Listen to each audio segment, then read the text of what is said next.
Sang Buddha mengambil sedikit tanah dengan ujung kukunya, dengan jari tangannya. Kemudian berkata atau bertanya kepada para biku, "Para biku, bagaimanakah menurut kalian? Mana yang lebih banyak? Sedikit tanah yang kuambil di ujung kuku ini atau tanah yang ada di luar?"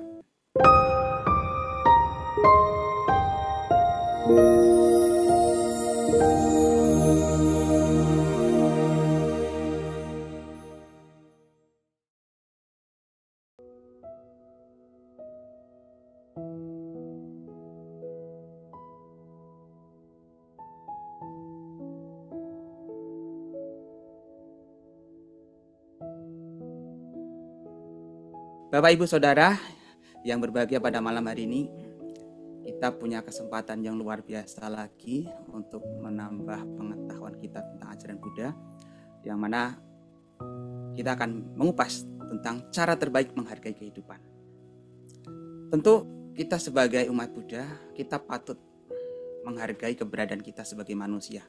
Sebagaimana yang disampaikan oleh Sang Buddha, bahwa kelahiran sebagai manusia itu adalah sesuatu kesempatan yang sangat langka.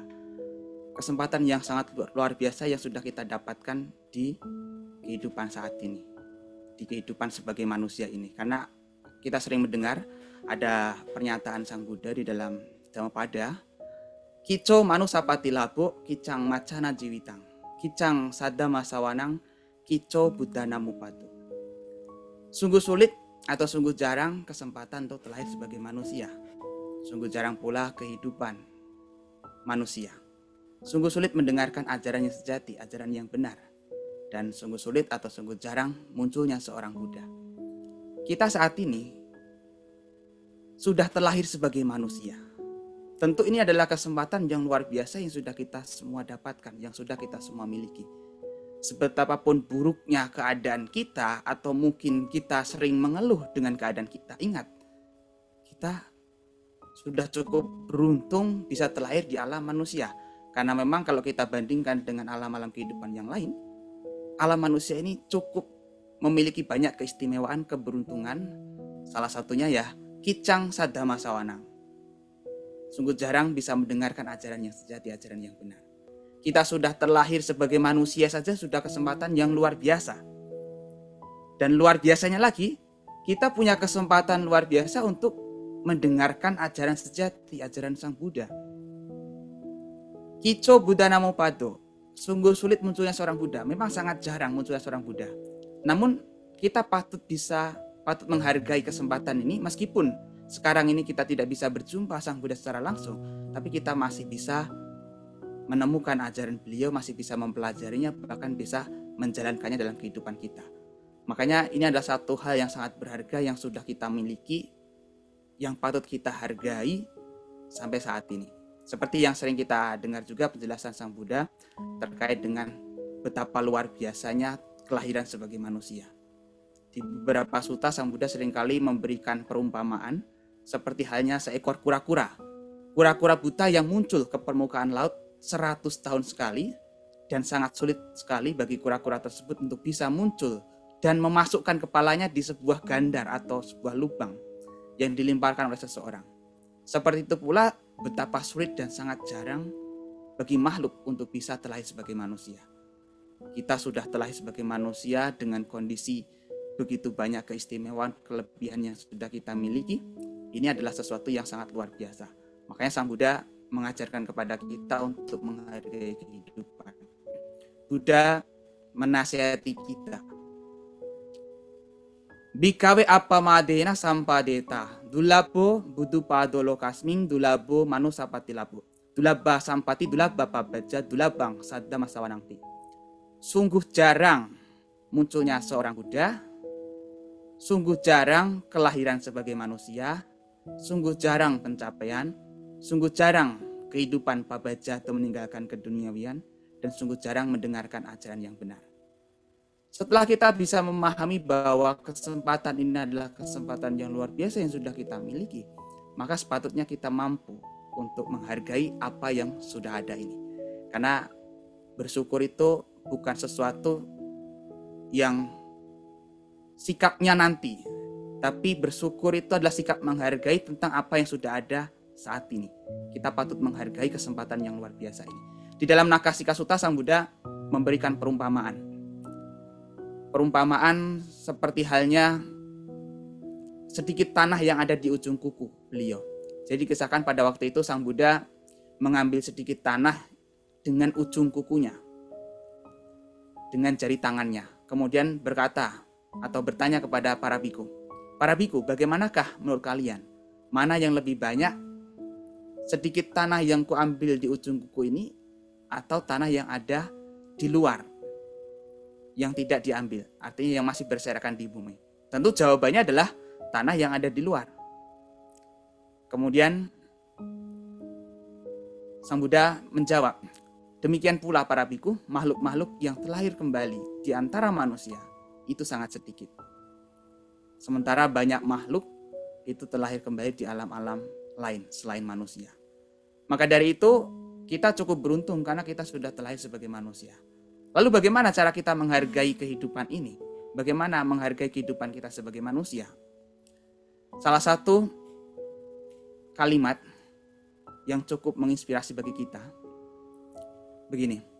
Dalam bahasa Pali, manusia itu disebut sebagai manuso, atau makhluk yang memiliki potensi besar untuk mengembangkan batinnya hingga level yang paling tinggi. Mano usanama sati manuso. Manusia adalah makhluk yang memiliki pikiran yang bisa dikembangkan bahkan sampai level yang paling tinggi. Ini adalah keistimewaan. Berarti kita bisa menghargai kehidupan kita dengan cara apa? Mengembangkan potensi yang ada di dalam kehidupan kita. Kita punya potensi yang luar biasa sebagai manusia, maka kita patut menghargainya dengan apa? Dengan menjadikan diri kita menjadi manusia yang berharga, manusia yang benar-benar manusia. Karena kebanyakan orang hanya bisa berbangga diri, manusia adalah makhluk yang sempurna daripada binatang. Tapi banyak juga orang yang tidak bisa menghargai kehidupannya sehingga punya sikap, punya perilaku, punya cara berpikir yang seperti binatang. Kalau kita benar-benar menjadi manusia, maka kita akan mengembangkan pikiran kita, menggunakan kesempatan kita sebagai manusia untuk menjadi manusia yang berharga. Mengembangkan kebijaksanaan. Jangan sampai kita tidak meluangkan waktu kita, kehidupan kita untuk mengembangkan kebijaksanaan. Karena dalam Dhammapada juga disampaikan, apa suta yang puriso bali baddo wajirati mangsa nitasa wadanti panyatasa nawadati. Orang yang tidak berpengetahuan, orang yang tidak bijaksana atau sedikit mendengar, dia akan menua seperti sapi. Hanya dagingnya yang bertambah tetapi kebijaksananya tidak berkembang. Jangan sampai kita menua, menghabiskan masa kehidupan kita dengan sia-sia, dengan tidak menambah pengetahuan.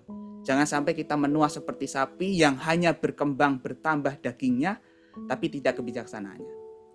Termasuk pada malam hari ini Bapak Ibu Saudara telah menggunakan kesempatan sebagai manusia ini dengan sangat baik. Karena apa? Digunakan untuk menambah pengetahuan, untuk mendengarkan uraian Dhamma. Ini ada kesempatan yang luar biasa yang bisa dilakukan untuk mengisi kehidupannya supaya menjadikan manusia menjadi manusia yang punya nilai dan punya harga. Nah, itu cara pertama, kita patut mensyukuri kehidupan kita sebagai manusia dengan cara mengembangkan potensi yang ada dan menjadikan diri kita menjadi manusia yang berharga dengan cara menambah pengetahuan, memiliki kebijaksanaan. Karena itu yang membuat diri kita menjadi manusia yang berharga. Kemudian, setelah kita menyadari bahwa kehidupan sebagai manusia adalah berharga, kehidupan ini sangat berharga, kita patut menggunakannya untuk berbuat kebaikan. Tidak ada cara lain untuk menghargai kehidupan selain berbuat kebaikan. Karena berbuat kebaikan itu cara terbaik untuk menghargai kehidupan kita.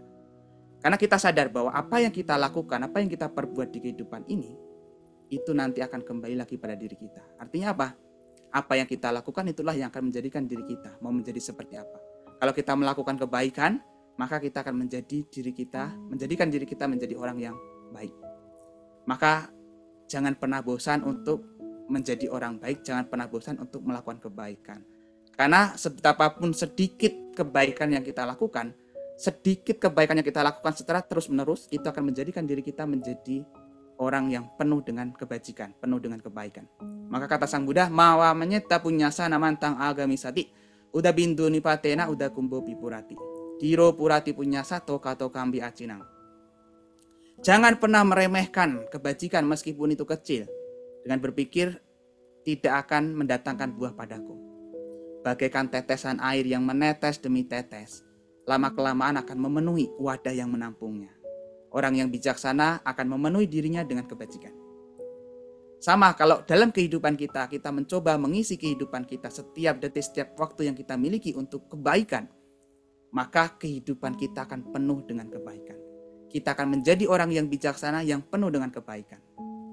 Dan kebaikan kita itu bukan untuk orang lain, tapi untuk diri kita. Meskipun sifat dari kebaikan itu bermanfaat untuk orang lain, tapi sebenarnya kalau kita sadar, kita paham akan hukum karma, kita berbuat baik bukan karena orang lain, tapi karena kita sadar bahwa kita butuh kebaikan. Yadi sang wapate bijang tadi sang harate palang, kalyana kari kalyanang papa kari capapakang. Sebagaimana benih yang ditabur, demikian pula buah yang akan dipetiknya.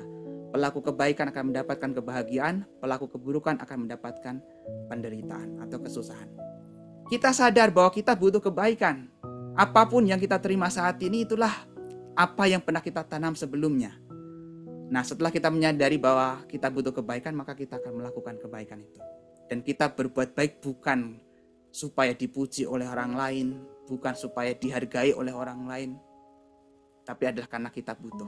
Sekalipun mungkin kebaikan yang kita lakukan itu mungkin tidak akan mendatangkan pujian dari orang lain, sekalipun tidak mendatangkan penghargaan dari orang lain, kebaikan tetaplah terpuji, kebaikan tetaplah berharga. Maka hargai diri kita dengan banyak berbuat kebaikan, karena kebaikan itulah yang akan membuat diri kita menjadi orang yang berharga, menjadi orang yang punya banyak kebajikan, menjadi orang yang baik. Maka jangan pernah bosan untuk menjadi orang baik, senantiasalah melakukan kebaikan. Nah, itu cara terbaik menghargai kehidupan, yakni senantiasa untuk berbuat kebaikan. Dan kemudian jadikan segala kesempatan yang ada di alam manusia ini sebagai latihan proses untuk bertumbuh menjadi dewasa, menjadi orang yang lebih bijaksana. Tentu kita menyadari, tadi juga disampaikan oleh Dr. Punijan, bahwa kehidupan ini memang berisi ketidakkekalan. Dan segala sesuatu yang terjadi tidak selalu seperti yang kita inginkan. Nah, kita harus menyadari bahwa tidak hanya kita saja yang menderita. Tidak hanya saya saja yang merasa kekurangan. Setiap orang pasti punya kekurangan, pasti punya kisah dukanya, kisah lika-likunya masing-masing. Tapi ya kita harus bisa menjadikan segala kesulitan kita, menjadikan penderitaan, kesusahan kita itu sebagai latihan untuk proses pendewasaan, proses untuk bertumbuh. Karena sebenarnya dari kesulitan itulah kita bisa menjadi lebih kuat. Maka kata Sang Buddha, apa dasu bikawe tamowe ditabu, bahwa tatkala dalam keadaan yang susah, ketabahan seseorang dapat diketahui. Kita akan mencoba, kita akan bisa melatih kesabaran kita tatkala kita mampu melewati segala kesulitan, segala rasa sakit, derita. Nah, nanti kita akan menjadikan yang ada dalam kehidupan kita sebagai latihan untuk bertumbuh menjadi pribadi yang lebih baik lagi. Karena kehidupan ini adalah pelajaran. Dan setiap saat kita bisa menemukan pelajaran luar biasa di mana kita bisa menjadikan setiap pengalaman itu sebagai pelajaran yang membuat diri kita menjadi lebih maju, menjadi lebih dewasa, lebih bijaksana dalam menyikapi kehidupan. Kehidupan memang tidak ada kepastian. Karena segala sesuatu yang terjadi datang silih berganti. Kata Sang Buddha, Atalokadama atau 8 kondisi kehidupan itu datang silih berganti kepada siapapun yang hidup. Laba alaba, yasa ayasa, ninda pasangsa, suka duka, datang silih berganti. Untung rugi, terkenal tidak dikenal, dipuji dicela, suka dan duka, semua datang silih berganti. Siapapun yang hidup pasti akan mengalaminya. Makanya kita harus bisa menjadikan setiap pengalaman itu sebagai latihan untuk menjadi lebih baik.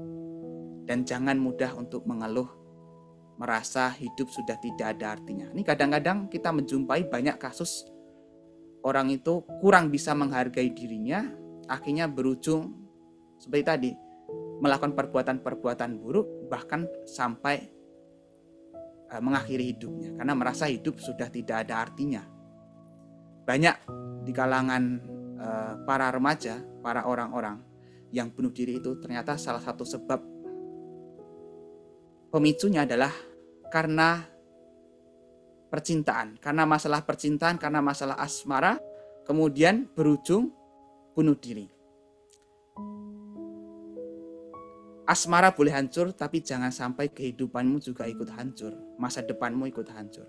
Ya nggak apa-apa, mungkin asmara kita berantakan secara kehidupan, penuh lika-liku, tapi jangan sampai itu membuat diri kita juga ikut hancur, masa depan kita ikut hancur juga kehidupan kita. Kehidupan ini berharga, patut kita manfaatkan. Jangan sampai gara-gara masalah percintaan kemudian mengakhiri kehidupan. Asmara boleh kandas, tapi karir dan pendidikan harus jelas supaya kelak cintamu menjadi berkelas dan berkualitas. Berbagai kesulitan, berbagai dengan permasalahan lika-liku kehidupan, yang penting kita tetap semangat, tetap optimis bahwa pasti akan ada masa di mana kita menikmati jerih payah perjuangan kita bisa menjadi lebih baik daripada sebelumnya.